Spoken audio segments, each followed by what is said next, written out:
रोज गरम पाणी प्या, पोटावरची चरबी वितळेल। नंबर 1, गरम पाणी प्यायल्यामुळे पचन संस्था सक्रिय होते, पचनास मदत होते आणि बद्धकोष्ठतेचा प्रॉब्लेम कमी होतो।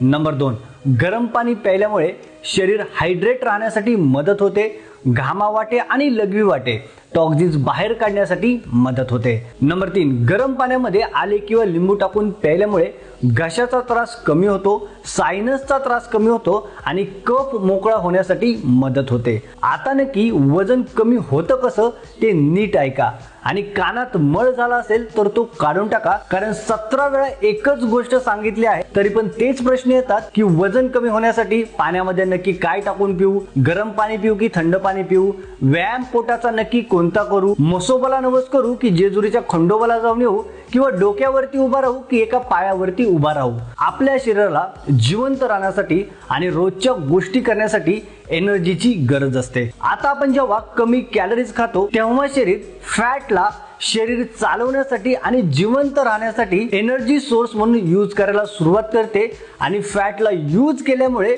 फॅट लॉस होतो। त्यामुळे वजन कमी करत असताना आपल्याला व्यायाम करणं गरजेचं आहे। जेवढ्या कॅलरीज आपल्याला लागतात त्यापेक्षा कमी कॅलरीज खाणं गरजेचं आहे आणि हीच गोष्ट केल्यामुळे तुमचं वजन कमी होणार आहे। आणि गरम पाणी प्यायल्यामुळेच जर वजन कमी होणार असेल तर उकळतं पाणी घशामध्ये टाका, पोटावरची चरबी तर जळायची नाही, घसा मात्र नक्की जळेल। हा व्हिडिओ तुमच्या जवळच्या व्यक्तीला नक्की शेअर करा। Thanks for watching.